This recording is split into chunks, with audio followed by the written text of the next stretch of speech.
शलोम अलैकुम, अस्सलाम अलैकुम। अलहक, हक खुदा का नाम।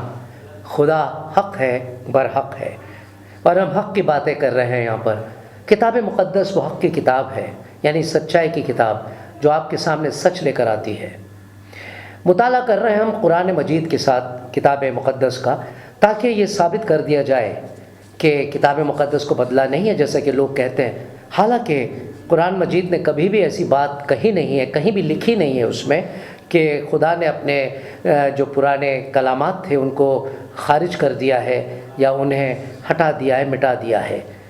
तो अज़ीज़ों, अब मैं हमारे साथी मेहमान के साथ मुखातिब हो रहा हूँ और मैं उनसे दरियाफ़्त करना चाहता हूँ कि वो एक ऐसी कोई आयत लेकर आएँ या कोई ऐसा वाक़या जो किताब मुक़द्दस में दर्ज है और साथ ही साथ कुरान मजीद में भी, ताकि हम उसका मुताला कर सकें। हम लोग अभी हज़रत मरियम के पास फरिश्तों के जाकर खुदा के पैगाम को सुनाने का वाक़ा देख रहे थे जी। और कैसे फरिश्ते पहुंचते हैं और कैसे हज़रत जिब्राइल कहते हैं कि तू हामला होगी और एक बेटा जनेगी और उस बेटे का नाम ये होगा जी, यीशु होगा। हाँ, यीशु होगा, ईसा होगा, मसीह होगा, ईसा इब्न मरियम होगा जी। तो अब यहाँ मरियम का क्या जवाब है, मरियम क्या रिएक्ट कर रही हैं, उनका रिएक्शन क्या है, हम वो देखेंगे। कुरान मजीद में भी देखेंगे और किताब मुक़द्दस में भी देखेंगे। कुरान मजीद से मैं 2 आयतें पढ़ूंगा, सूरा आले इमरान और उसकी 47 आयत जी, फिर सूरतुल मरियमा उसकी 19 और 20 आयत जी। ये 3 आयत मैं पढ़ूंगा। सबसे पहले मैं पढ़ूंगा आले इमरान की 47वीं आयत।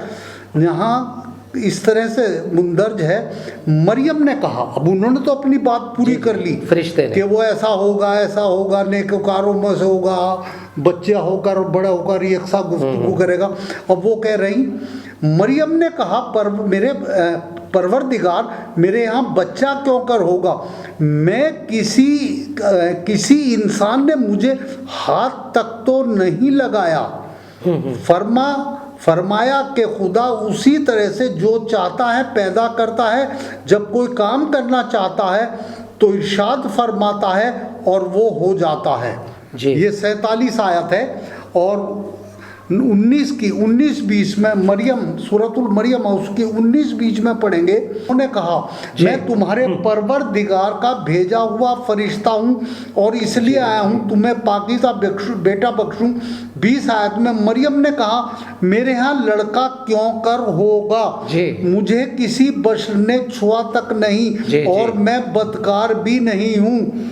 फरिश्ते ने कहा, देखिए जैसे वहाँ दिया है बिल्कुल वैसे ही है, यूं ही होगा, तुम्हारे परवरदिगार ने फरमाया कि मुझे आसान है, मैं उसे उसी तरीके से पैदा करूंगा ताकि, अब देखिए यहाँ एक खास बात है, ताकि उसको लोगों के लिए अपनी तरफ से निशानी और ज़रिया रहमत वो मेहरबानी बनाऊं। ये काम मुकर्रर हो चुका है। ज़रिया रहमत या मेहरबानी किसी भी और नबी के लिए नहीं कहा गया, बिल्कुल नहीं है, बिल्कुल नहीं है, किसी भी इंसान के लिए नहीं, किसी शाही के लिए नहीं है। खुदा का रहमत का जरिया जो है वो मसीह है। अगर हम खुदा की रहमत को पाना चाहते हैं तो हमें मसीह के पास ज़रूर आना होगा, उन पर ईमान ज़रूर लाना पड़ेगा। ये मैं नहीं, कलाम मजीद कह रहा है। जी हाँ, कलाम मजीद ने फरमाया, बिल्कुल सही। आप बाइबल से तस्दीक कर दीजिए। जी हाँ, तो मैं ज़रा लूका की इंजील का पहला बाब 34 और 35 आयत पढ़ूंगा इसी सिलसिले में, कि जब बेबी मरियम ने ये दरियाफ़्त किया, किससे? जिब्राइल से। तो मरियम ने फरिश्ते से कहा, ये क्यों कर होगा जब मैं मर्द को नहीं जानती। वही बात है। तब फरिश्ता जवाब क्या देता है? अब किताब मुक़द्दस में वो तफसील से बयान किया गया है कि किस सबब से और किस तरह से खुदा जो है हज़रत मसीह को पैदा करवा रहा है। क्यों? कई वजह हैं उसकी। फरिश्ते ने जवाब में उससे कहा, रूहुल खुद्दूस तुझ पर नाजिल होगा, रूहुल खुद्दूस तुझ पर नाजिल होगा। रूहुल खुद्दूस, जैसे कि किसी इंसान ने नहीं छुआ है, लेकिन रूहुल खुद्दूस कौन है? खुदा की रूह जिसे कहते हैं। تجھ پر نازل وغیرہ خدا تعالیٰ کی قدرت. خدا تعالیٰ کی قدرت خدا سے ہی تو آتی ہے, کہیں اور سے نہیں آتی ہے. یہ کوئی شخص نہیں ہے, یہ خود خدا ہے. یہ خدا تعالیٰ کی قدرت تجھ پر سایہ ڈالے گی اور اس سبب سے وہ مولود مقدس خدا کا بیٹا کہلائے گا. اس سبب سے وہ خدا کا بیٹا کہلائے گا.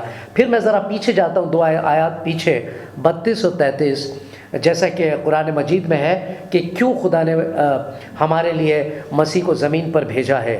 وہ بزرگ ہوگا اور خدا تعالیٰ کا بیٹا کہلائے گا.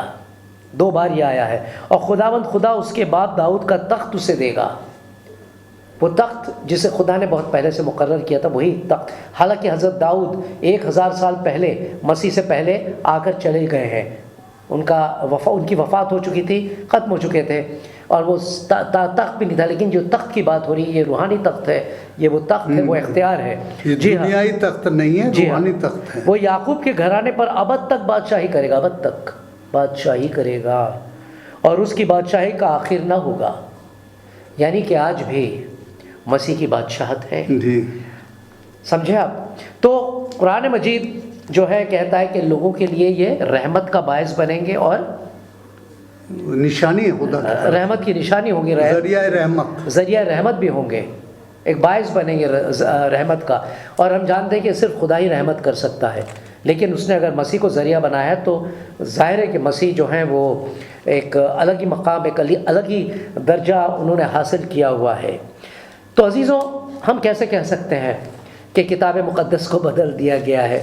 پہلے کون سی کتاب لکھی گئی تھی؟ کتاب مقدس. جو کتاب پہلے لکھی جاتی ہے اور جو بعد میں کتاب آتی ہے, تو جو پہلے کی کتاب ہوتی ہے, آنے والی کتاب جو ہے اسی موضوع پر جو لکھی جاتی ہے وہ اس کی تصدیق کرتی ہے, اور اسی کے اوپر اس کی پوری بنیاد ہوتی ہے. اس کی بنیاد ہے کتاب مقدس. تو اس بات کا ہمیں اقرار کرنا چاہیے. انکار کرنے سے کیا ہے؟ یعنی ہم خدا کی ذات سے منکر ہو رہے ہیں. تو عزیزوں, یہاں پر ہم آج کے ایپیسوڈ کو ختم کرتے ہیں. اگلے ایپیسوڈ میں پھر کچھ اور خاص باتیں لے کر آپ کے سامنے ہم حاضر ہوں گے. تب تک کے لیے خدا حافظ.